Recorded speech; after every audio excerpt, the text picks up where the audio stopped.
I am Matt Bertasso. I'm the director of Compass Academy. Tonight's event has been planned and will be presented by the exceptional students and faculty of Compass Academy from our English government class that entails both juniors and seniors, and our facilitators for that class, Ms. Holly Dasher and Ms. Stephanie Remsburg. Everything for tonight's event, including the questions that will be asked, the web page, advertising, lights, sound, and the staging has all been from the efforts of the students in that class. At this time, I am pleased to welcome our moderator for tonight's event, Ms. Megan Plummer.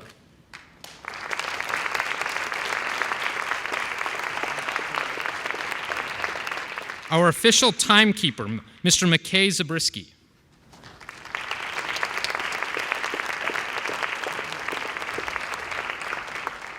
And now it's my pleasure to welcome our MC for tonight's events, Ms. Carmen Sleight.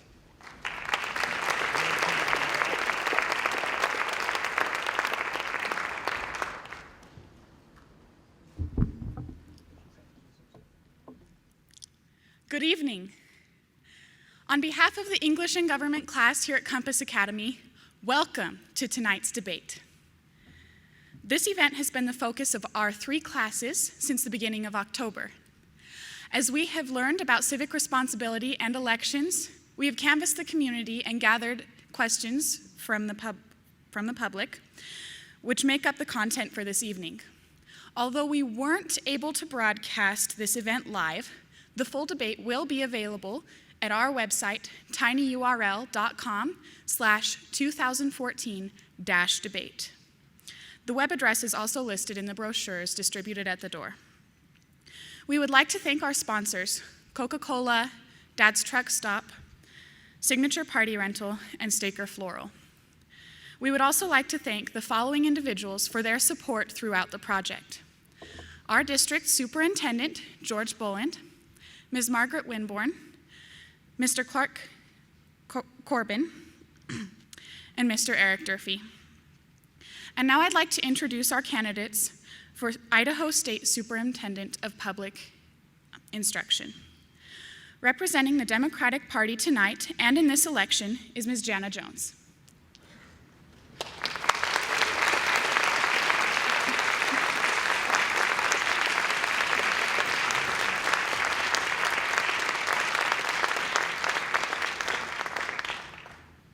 Ms. Jones has a doctorate degree in education and 40 years of educational experience, including service in the State Department of Education.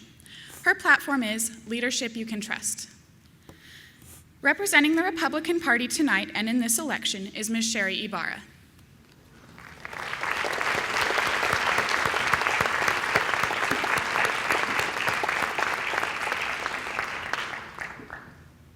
Ms. Ybarra has a master's degree in educational leadership and 17 years of educational experience, including service as a classroom teacher.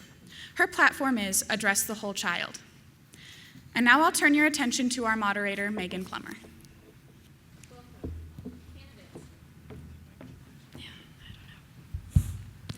Welcome, candidates. I will now read you the rules of the debate. A total of 10 questions will be asked during this debate. You will have 3 minutes each to respond to each question. No time for rebuttals will be given. A light system is in place in front of the stage so you know how much time remains. A green light will be lit for 2 minutes and 50 seconds. A yellow light will appear when 10 seconds are remaining, and a red light will appear when time is out. The questions will be on the iPad in front of you. We ask that you answer the questions as directly as possible. A coin was tossed prior to sound check to determine which candidate would start the first question. That candidate will be Ms. Ybarra. Our first question is this.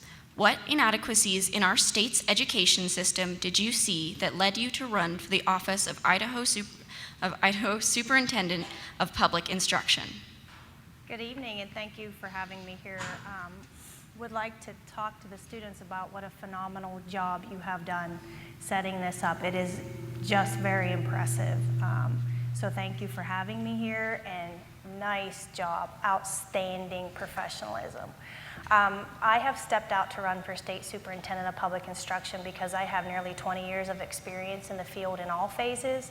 I've been a classroom teacher, I've been a vice principal of a junior high, I've been a principal of a junior high, I've been a principal of an elementary school, currently a federal programs director and a curriculum director. I'm a certified superintendent. I do have 3 degrees. I have a master's degree, I have a bachelor's degree, and I have an educational leadership degree, or an educational specialist degree with an emphasis in the superintendency. And so those are some of the reasons I stepped out to run for State Superintendent of Public Instruction. The other thing I'd like to talk about is sometimes we always focus on the negatives in education. Some of the positives that we have been working on with children is making sure that you have access through technology, making sure that we're opening doors at every opportunity for you. One of the other reasons I stepped out to run for State Superintendent of Public Instruction is because I believe in addressing the whole child. And what that means is, simply stated, is addressing the unique needs of our students. Each student is different.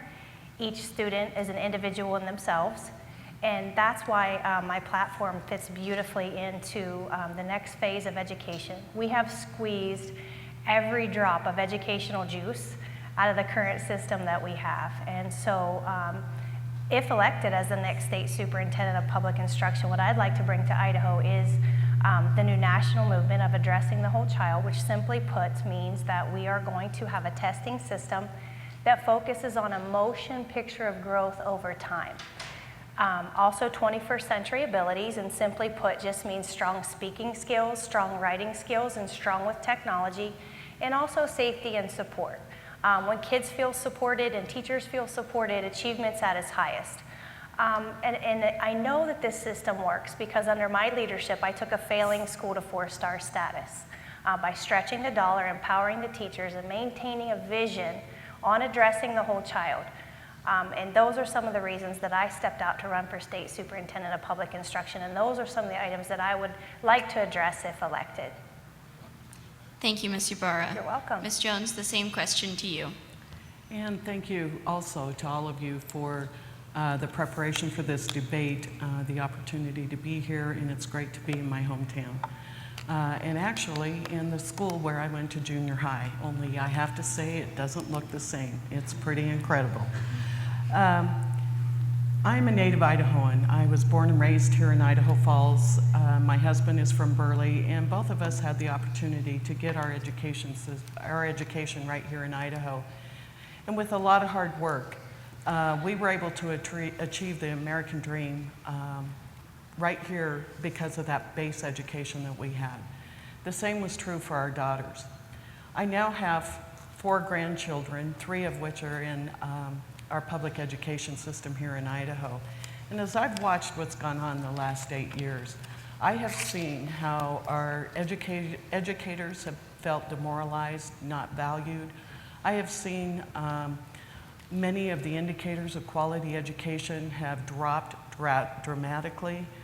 And knowing how important a quality education is for all students, I wanted to make sure that the opportunities that I had and my children had would also be available to my grandchildren, but also every single student here in Idaho, regardless of where they live. So I threw my hat in the ring to run for State Superintendent. The things I want to focus on are improving our schools' safety, working on having high quality teachers that we can retain and keep in Idaho, because we're losing so many of our best and brightest educators to other states, or they're just leaving the profession. I want us to have high, modern, up-to-date classrooms that include technology that enhances our teachers' instruction, but also our students' learning. And I also want to have high rigorous standards that improve the outcomes for all of our students, so when they leave high school, they can make whatever choice they want for the future, and whatever they choose to do, that they can be successful in. Those are the things that I think we're missing. Those are the things I know we need to improve in, and that's why I chose to run for State Superintendent. Thank you, Ms. Jones. The next question will go to Ms. Jones to begin again, is this. Candidates, both of you are running for office with an affiliation to a particular political party. What specifically does it mean for you to run as the Democratic or Republican candidate for this office? How do you represent your party's ideals? Running for office is a huge challenge, and as I grew up, it was, grilled into me from my grandparents and my parents how important being involved civically is, and that having the ability to vote is so important. But also, as I grew up, my grandfather pretty much told me from the very young age, you are a Democrat. So I always have kind of gone that way. And truthfully, on the issues that I am most passionate about and care about, that being children, individuals with disabilities, and women's issues, those are the things that drive me to be a Democrat. I have to say there are some things that people talk about that are traditional Democratic platforms that I have to say I probably am not totally aligned with. I am very fiscally conservative.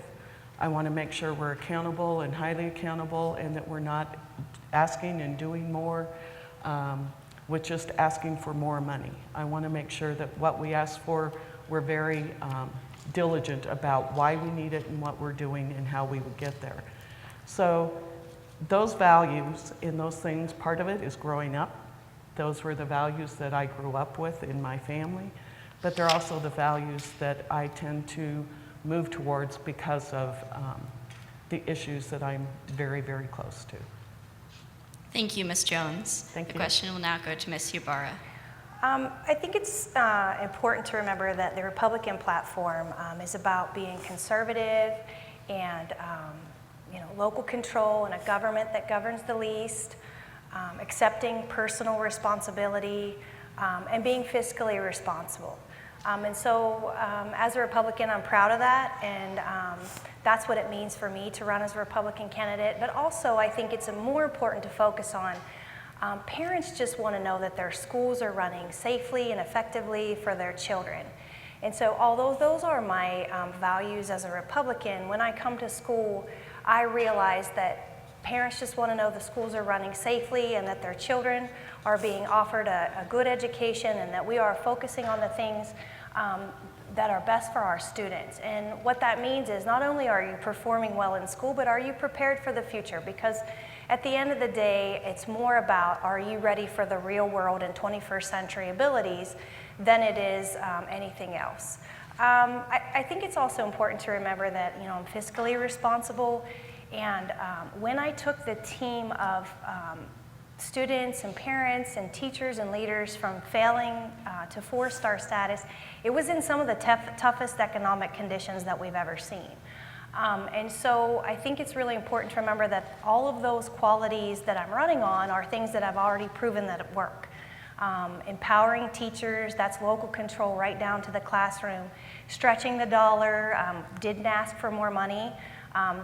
That was a school that traditionally had not made any gains. And so we had tried early on in the 90s when funding was at its peak. We did everything. And so that's a good indicator that there's a lot of research out there that points to just throwing more money at it is not the answer. That also doesn't mean that a lack of basic supplies and large classroom sizes at the early levels don't need to be addressed as well.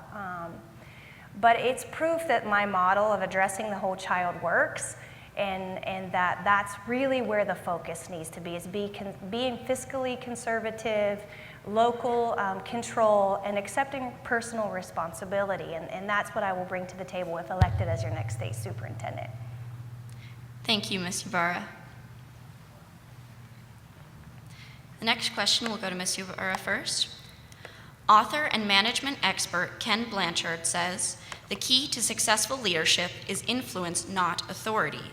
Authority is defined as the power to give orders, make decisions, and enforce obedience. Influence is the capacity to have an effect on the character, development, or behavior of someone or something.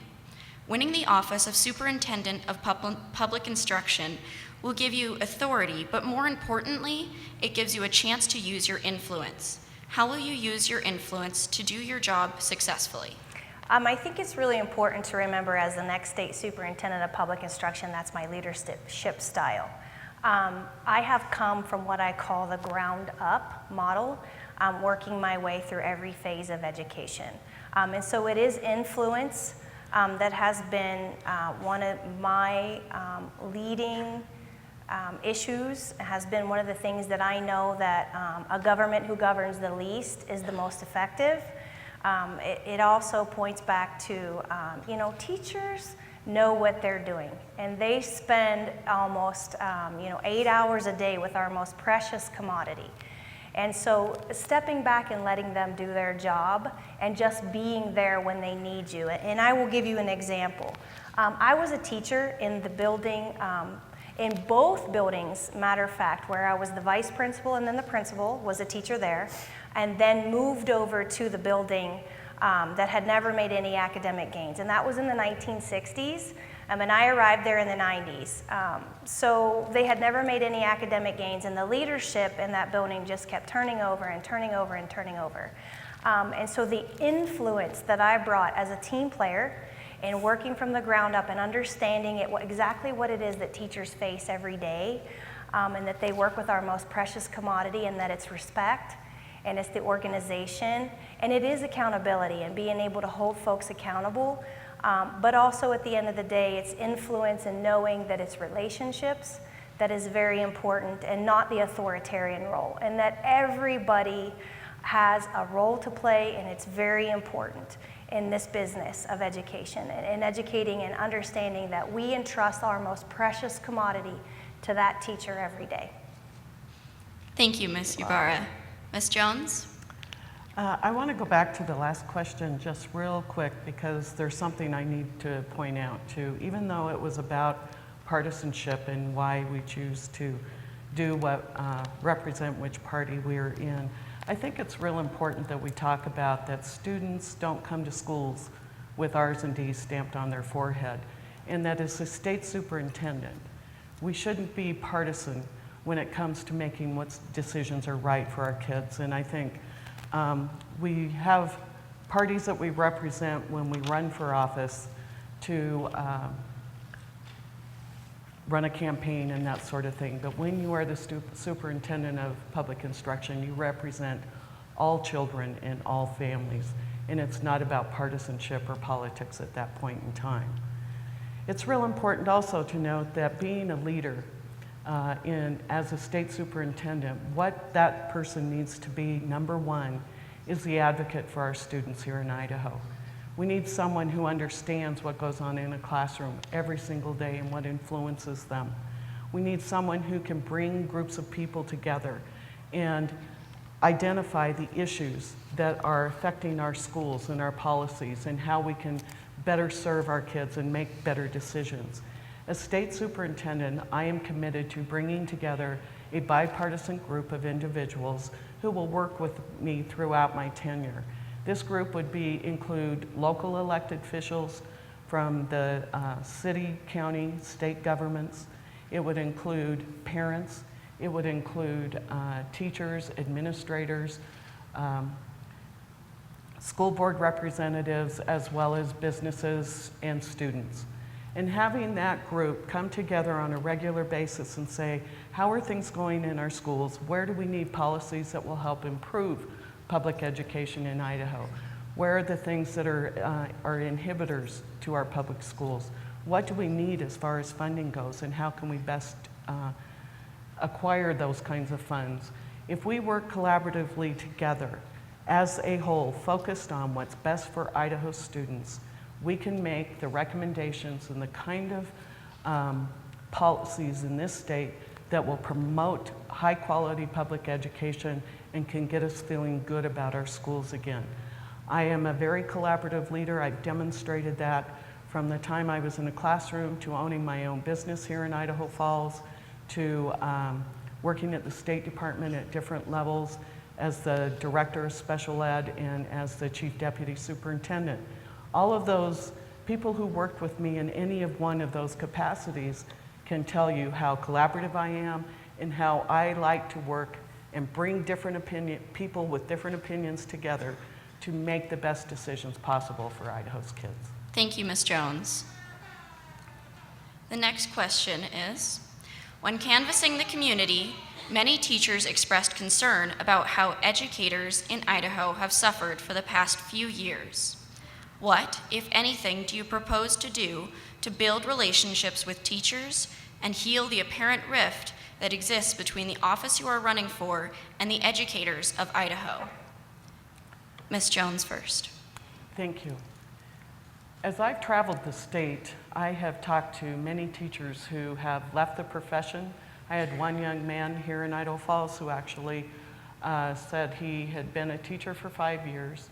His salary had gone down during the time that he had been teaching because of cuts the districts were having to make, and that he decided to go and become an engineer and got a job, got a significant raise.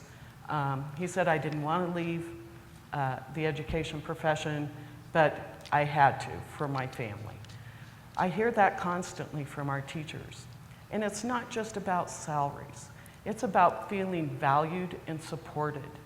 And changing that is by changing the tone from the leadership at the State Department of Education. As state superintendent, I will celebrate every day the good things that are going on in our schools, because there are great things going on. We have great teachers out there who have dedicated their lives to doing what's best for kids. And we need to celebrate those miracles that occur every single day.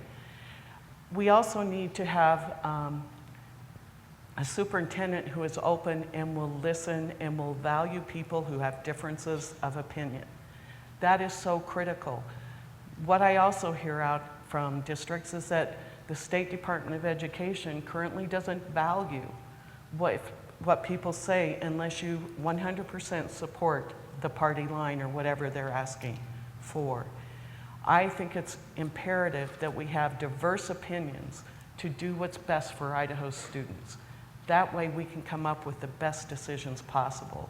And I will work very diligently to make sure we have diverse opinions at the table.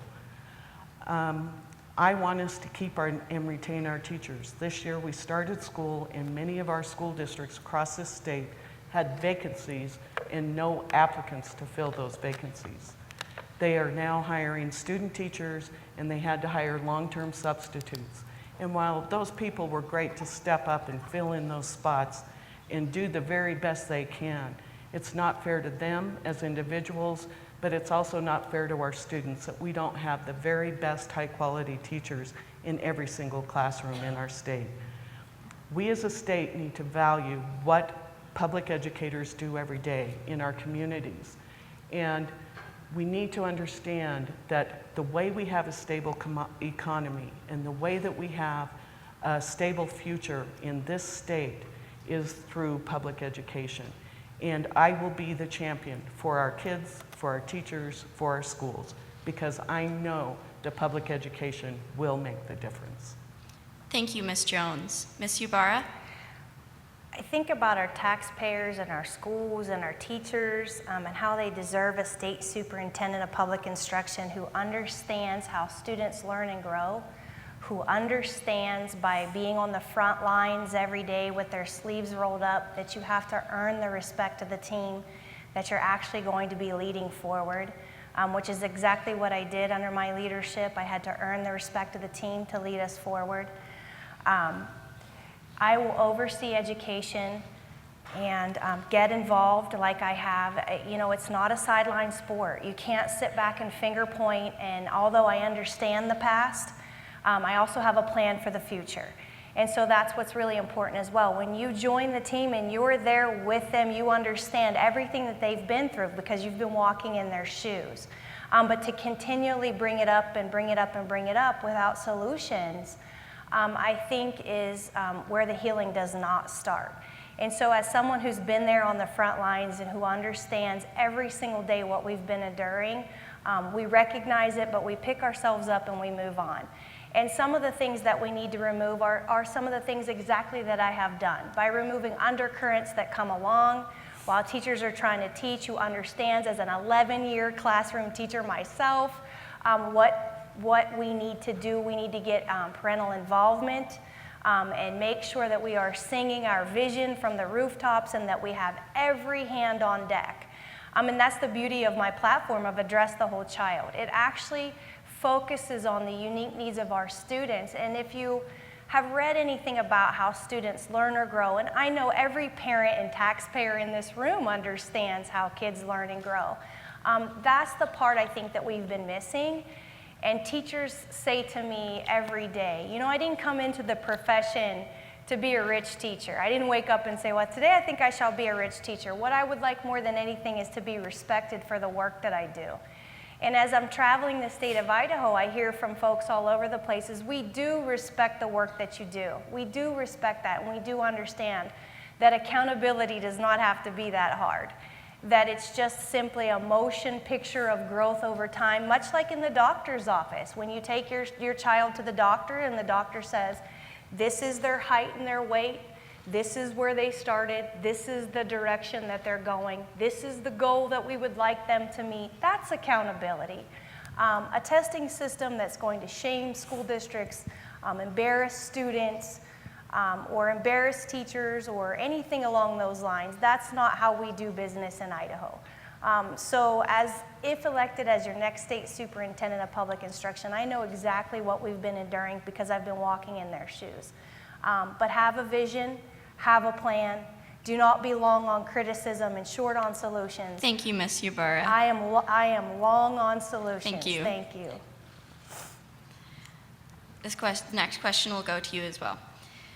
Tiered licensure is one of the recommendations by the governor's task force and is currently a state board proposed rule. What are your views on tiered licensure? What strengths and weaknesses do you see? What changes would you like to make in the current plan? Well, I think it's important to remember that tiered licensure is a step in the right direction. This is something that actually, as someone who's been around for a while on the front lines, we've been talking about this since about 1998. And actually, there was a group, and we have so many acronyms in education, SBAC and AYP, and I want to say back in the 90s, it was called either the More or the Most group that actually wanted to put that into play by the year 2004. So I think the one thing that we can all agree on is that everybody tells me the same thing all the time. We need to go this route. How are we going to attract and retain high quality teachers? Well, tiered licensure is the way to do it. I think the one thing that we always disagree on is how to do it. And I have a simple plan to bring forward. Again, I am very long on solutions. I am not the kind of person who is negative or critical. I understand it. And some of the things I think that I would propose is maybe basing it on a point system where you earn points as you walk up the ladder. The other thing is it's part of the governor's recommendations, and so we are going to go this direction, and I know that taxpayers and teachers want this, but the focus is on how to do it, and as an educator myself and someone that's been in the classroom and somebody that's been traveling has a lot of experience with it. Actually, I've worked under a system similar before. There are some very simple solutions to this that I think would make everybody happy, and I've shared a little bit of that with you. I think the confusion comes from the fact that we do have several ways to evaluate teachers. We have high quality teacher requirements in Idaho, coupled with the latest evaluation model called the Danielson model that's very effective for school districts. So I think that's where some of the confusion comes in as well. You know, we have ways to evaluate teachers. So what does the evaluation have to do with the tiered licensure? So, you know, and lots of people want to see accountability, and that's where I come to the table and say accountability is not difficult. And it is not something that we need to avoid, and these are conversations that we need to have, and I've already proven it's a very simple method. And tiered licensure is something we've been talking about since the 90s. And so that's the experience that I'll bring to the table. Thank you, Ms. Ybarra. Yes. Ms. Jones?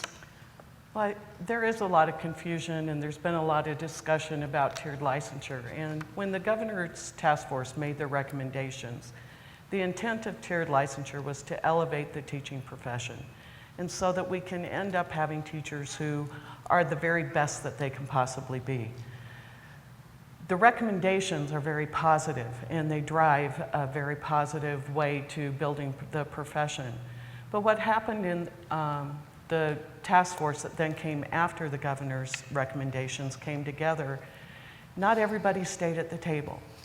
Some folks did not agree with the way it was going by attaching employee evaluations to licensure. No other profession in the country uses evaluations as part of a licensure.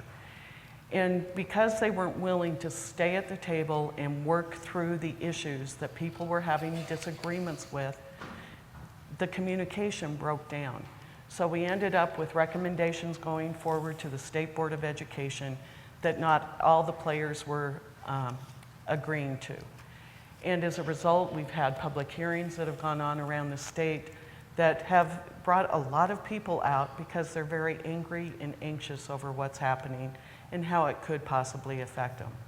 I think it's time that we slow down, that we bring everybody back to the table, that we take a hard look at what it is that everybody wants to have happen out of tiered licensure, and that we get everybody's opinions on the table and we work to a solution that everybody is happy with and can live with.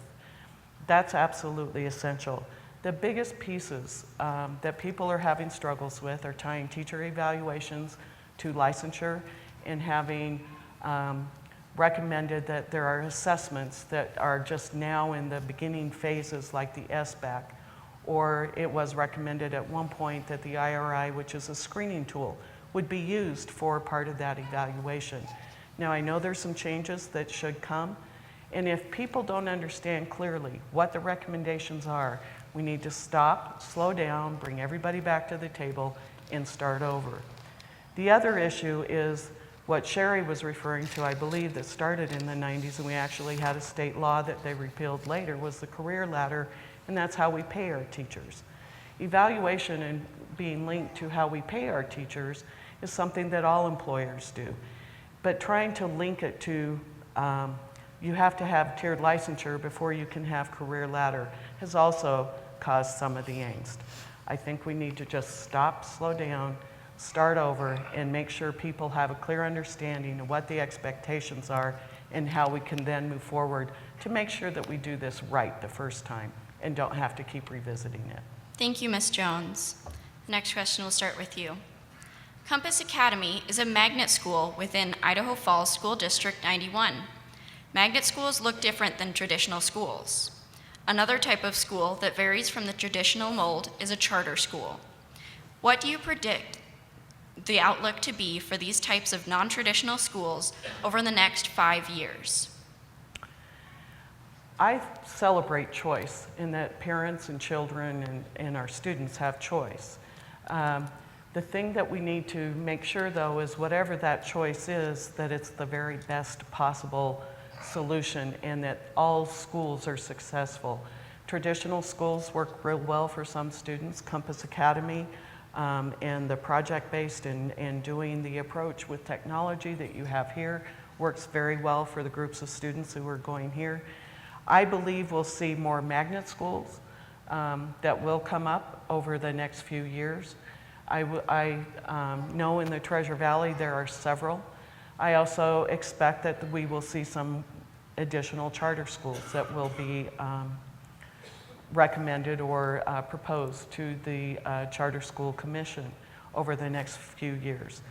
It's important that in education in this day and age that we know, and research tells us everyone learns differently.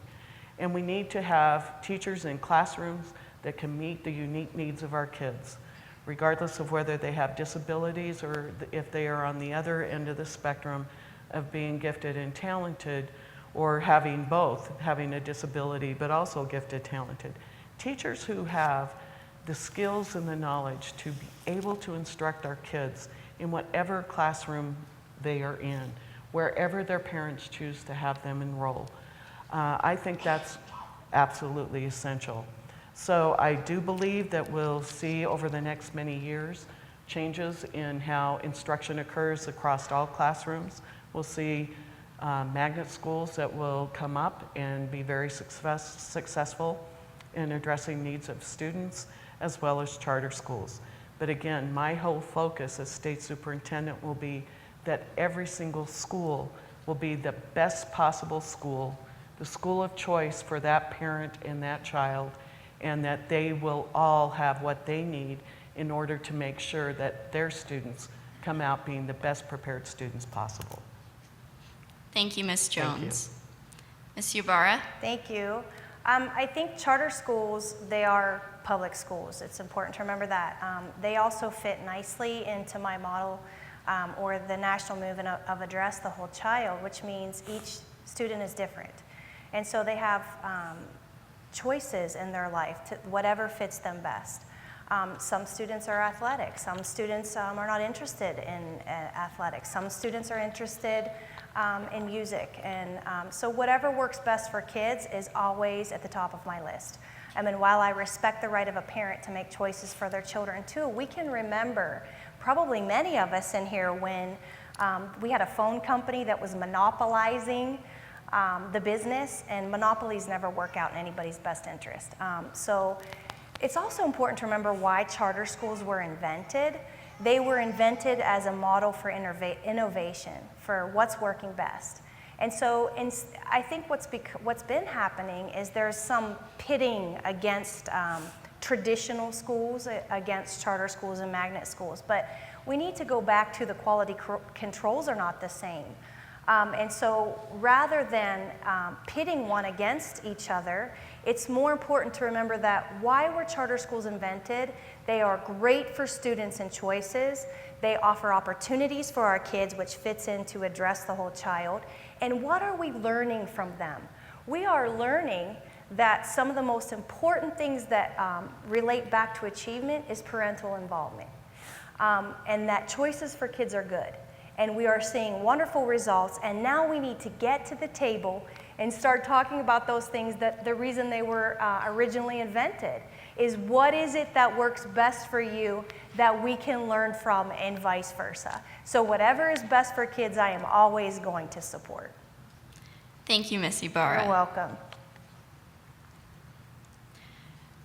The next question is, while canvassing our community, we found that there is much confusion among adults and students with the Common Core and standardized testing that is tied to it.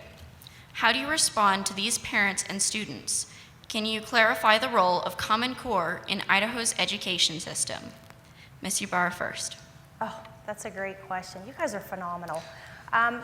The Common Core is being sold as a whole package deal, and so it's very confusing, and there's a lot of confusion about the rollout process of it, how it was adopted, and so no wonder when there's fear and there's confusion, then there's anger. And so as somebody who is a curriculum director currently, who lives it and breathes it every day, if elected as the next state superintendent of public instruction, that's what the expertise that I will bring to the table. I work with it daily. So when you're talking about the Common Core, you're talking about the package. The part of the Common Core that everybody is concerned about is the testing as I travel across the state. The one thing that everybody supports is the standards, and again, like I said, as someone who lives it and breathes it, it has become a political football. It does not dictate workbooks, it does not dictate curriculum. We needed new standards, we can all agree with that. We have to have standards, they are the thing that holds us accountable. But when we have a testing system that polices those standards, that's not in the best interest of our students. And so those are the items I think that we need to slow down and take a look at. What is the purpose of a test? The test is to monitor growth and make sure that our kids are learning. And that's why we need a motion picture of growth over time. The other piece of that is, we have evaluations in there that is part of the package. We have the test, what are we doing with the test? That's what we can do as a state. We can control what we do with that information. We will not get out of the testing because it's the federal government that requires that piece, but what we do with that information is what I will bring to the table. And we need to use that as a tool and not as a method, again, to embarrass teachers or school districts or shame students. We need to have the growth model in place And so that's the beauty of addressing the whole child. Again, when we get into just tying one test to a child's life, that also lets a lot of players in the game off the hook for their part in education, and I mean parents, and I mean administrators, and I mean superintendents, and I mean community members. There's a lot of things that teachers do behind the scenes that we recognize that work with our most precious commodity, and it's not just one test. So as your next state superintendent of public instruction, if elected, that's the expertise that I will bring to the table, and that's the model that actually works. That's the model that we used in the buildings that I came from of make sure you're monitoring that student every step of the way, make sure you're paying attention to the growing of that child. Parents can't argue, and nobody in the world can argue with the growth model. It's easy to follow. Thank you, Ms. Ybarra. You're welcome. Ms. Jones? It's been probably the most common question that has been asked throughout this entire campaign are what is your stand on Common Core? And then when you get down and start really talking to people about it, you find out what the real issues are that they have concerns about. So I'm going to break it down into the areas that I understand and the way I share it with folks. First of all, there's the standards. Those are the expectations we have for our students and what we want them to know and be able to do when they graduate from high school. I think it's absolutely critical that we have higher standards, and having worked with these standards and helped implement them in other districts throughout the country, and having read them, I truly believe that the standards are higher. They create deeper thinking skills, problem-solving skills, and encourage creativity in our kids. The misunderstanding is that it's a curriculum and it's a national curriculum, and that is not true. The curriculum is driven at the local level by our local districts, and it's adopted. And if parents or people have concerns about the curriculum specifically, they can address it at the local level. The thing I have heard from teachers, though, and parents across the state, there's some holes, there's some gaps, there's not smooth transitions between grade levels or certain content. So my intent is to bring a group of stakeholders together next summer to address the issues that they have identified in Common Core standards, and that we will fix them and make them work better for Idaho.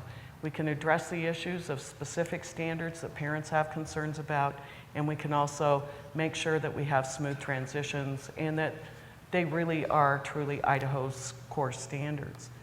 Another area of concern is the assessment, the SBAC. The SBAC is brand new. We haven't really had even results from it as of yet. We've only done a field test. And there's some issues that once we do it this spring, we need to take a hard look at as a state. First of all, the length of time that students are involved in that assessment. The cost of that assessment, how quick we can get results back. Those things are absolutely critical if this assessment is going to do us any good whatsoever. We are required by the federal government to do an assessment of how students are progressing. We need to make sure that if this one works, that it works for us here in Idaho, and if not, then we need to readjust and we need to find something that's better. I do believe that the best form of assessment is what classroom teachers do every single day in their classrooms, and that's to see how students are progressing so that they can adjust that and do what's best. We also need to address the issues of data and also of... Thank you, Ms. Jones. Okay. This next question will go to you first. The public's confidence is tied to the integrity of the elected official. What does integrity look like in the role of Idaho's Superintendent of Public Instruction?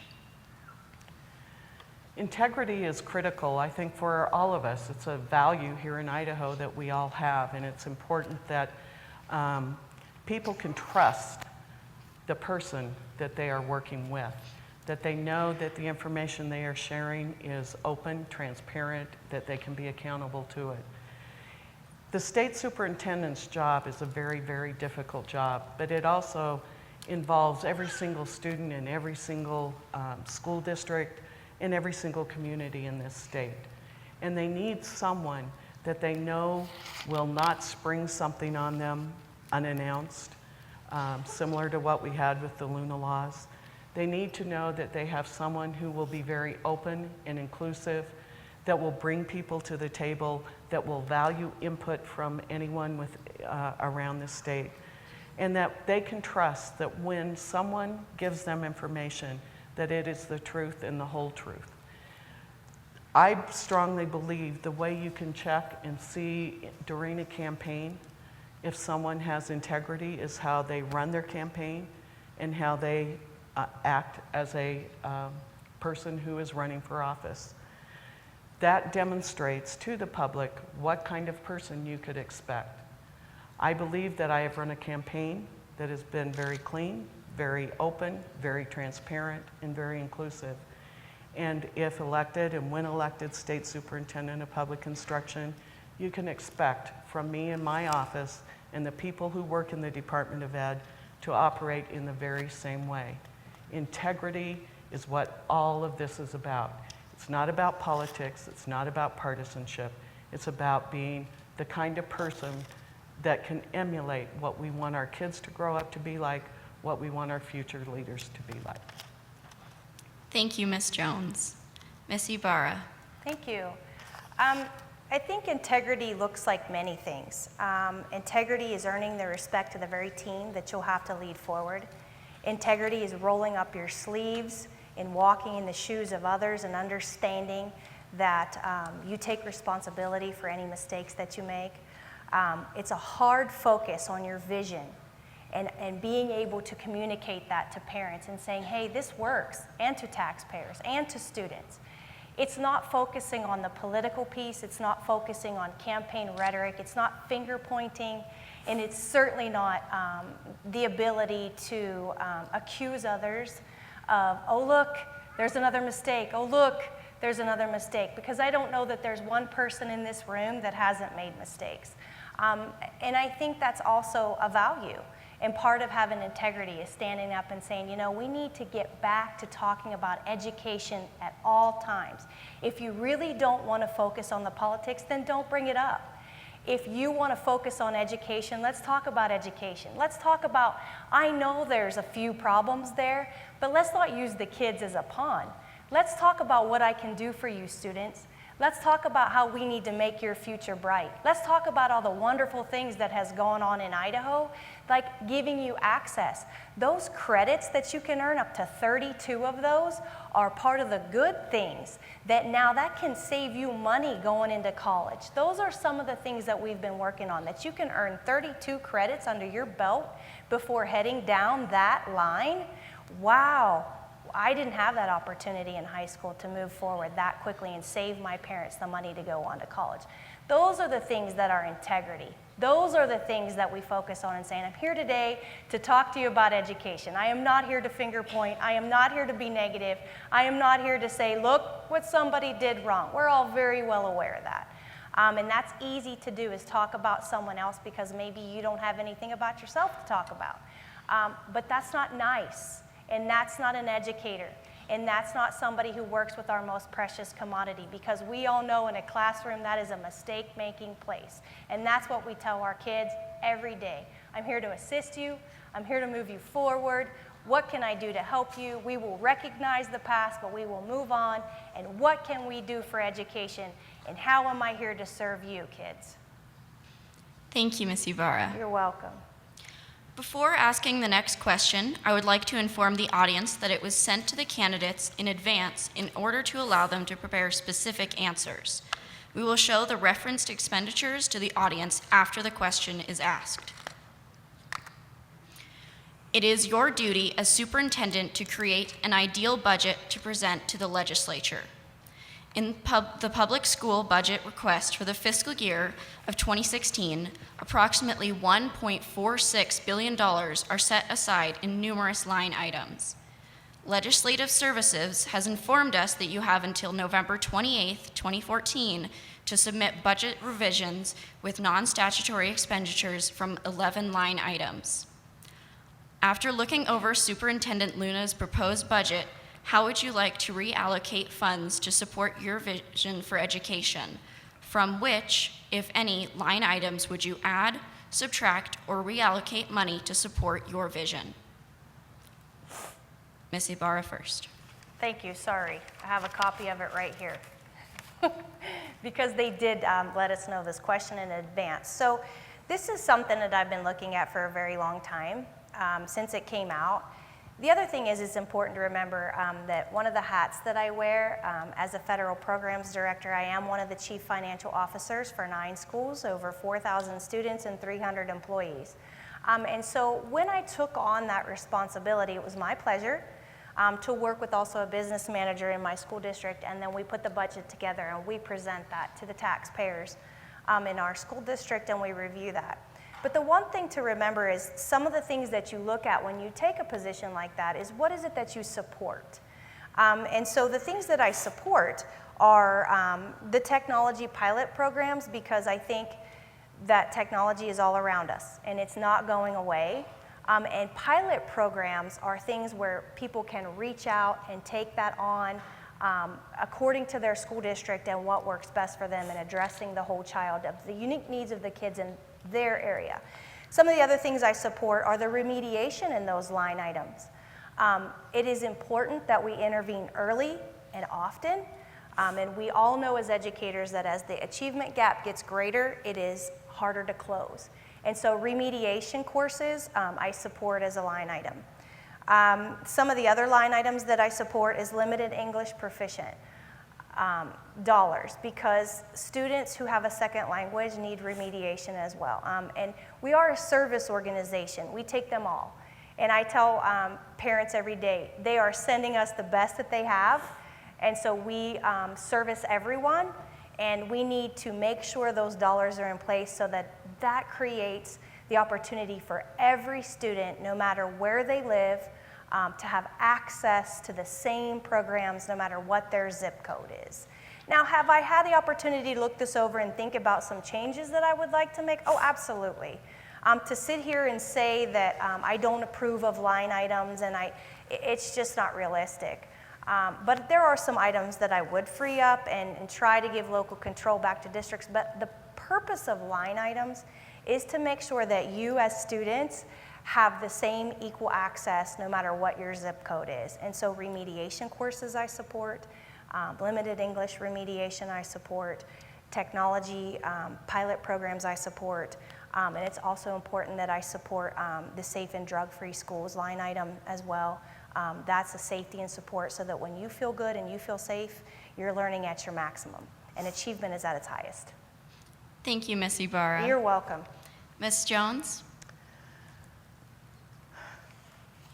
It's important that as we have this discussion that we understand roles, responsibilities, and Sherri and I've had this discussion several times, but I'm just going to say it one more time that being a project director does not make you a CFO, and as a state superintendent, you would not be the CFO for the state budget either.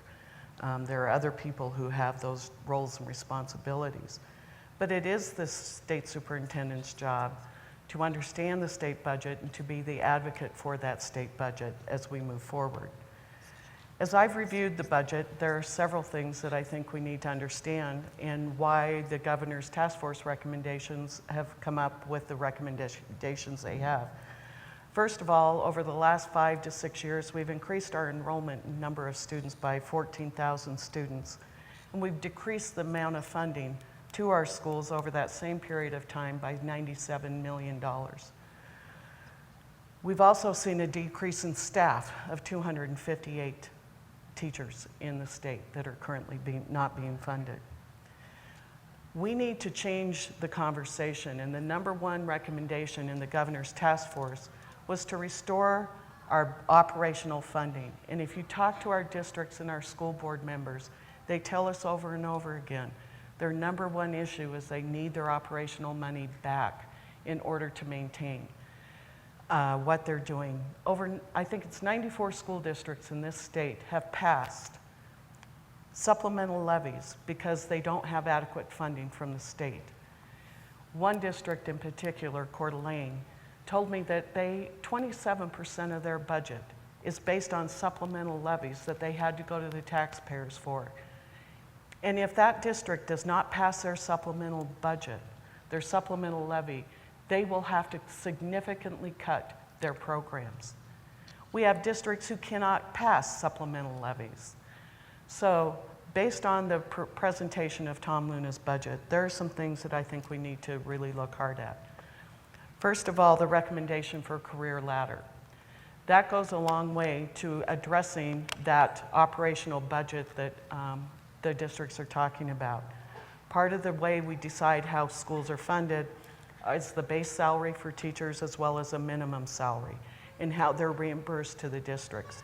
And the career ladder is in the recommendation is recommending $23,700,000. That will go a long ways to restoring part of that base operation. The other part is that distribution factor. That needs to be increased.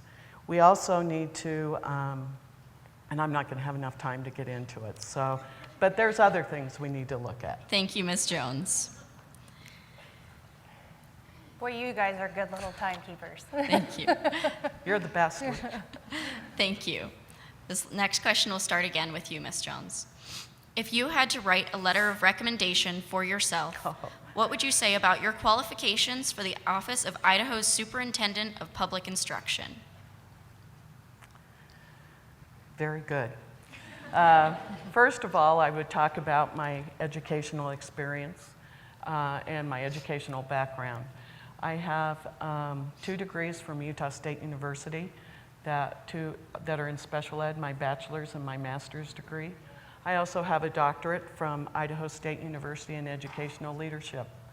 I hold 6 certifications in the state, from classroom teacher to being a director of special ed, to a principal, to a superintendent. I've also had, in my experience, I've been a classroom teacher here in School District 91 at Linden Park Elementary. I owned and operated my own preschool where I taught kindergarten for several years, and owned and operated 2 centers, one of the very first centers in this state to offer early childhood services to students with disabilities that were fully integrated into our programs. And many students that I've had who have gone to Progressive, my grandkids go there now. From there, I had the opportunity to work at the State Department of Ed, helping other districts throughout the state start their early childhood programs, and then went on to become a special education consultant for the Department of Education, to being the Idaho State Director of Special Education, and then being the Chief Deputy Superintendent under Dr. Marilyn Howard. All of those experiences gave me the opportunity to work in almost every single district in this state. I haven't been to Three Creek, which is on the Nevada border, and I intend to go there when I'm elected. But I've worked in every single district, and the policies and the things that we do that impact kids, we need to have that perspective, because you have to understand that what happens in Leadore or in Ryrie is not the same as in Idaho Falls or Boise or Coeur d'Alene. Having that broad perspective is critical. Also, for the last 8 years, I've had the opportunity to work for a national consulting firm, implementing programs in districts throughout the country, from some of the largest districts to small charter schools.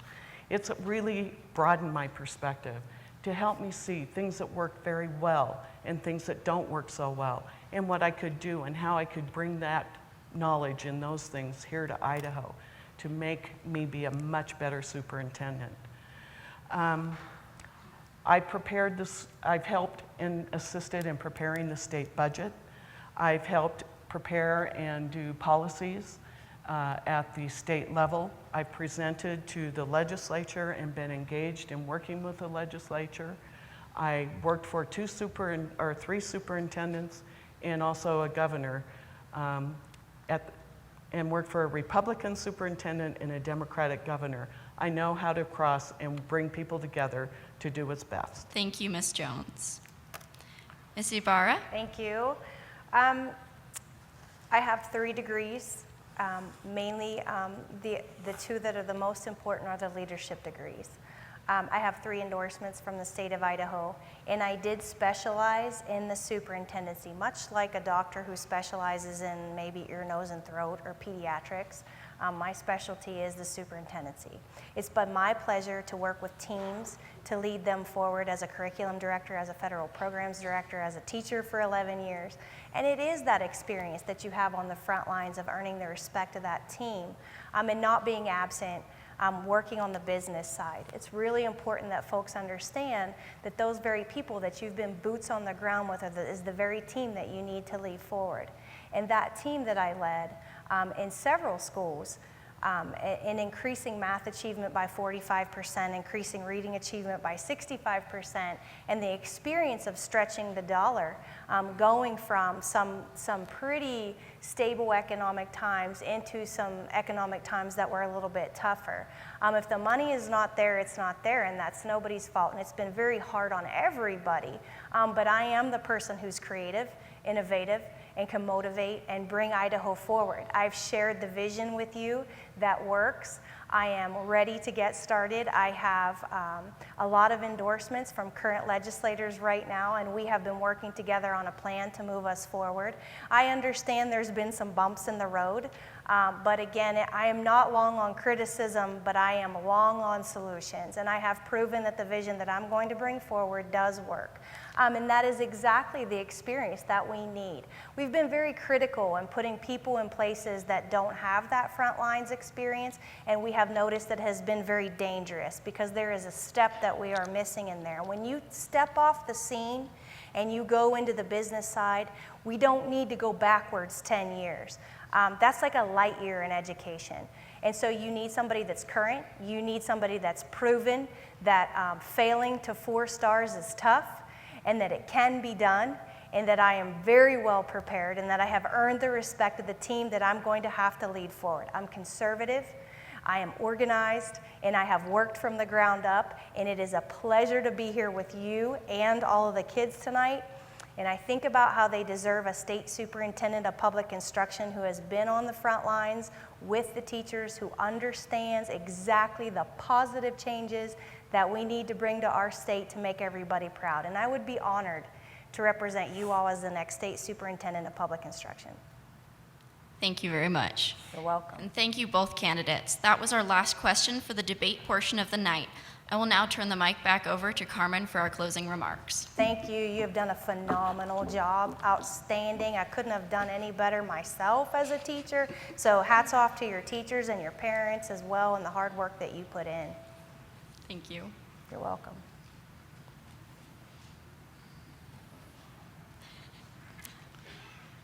Thank you, Ms. Ybarra and Ms. Jones. We all appreciate your attendance tonight. We would like to encourage everyone to vote in the upcoming election that takes place this Tuesday, November 4th.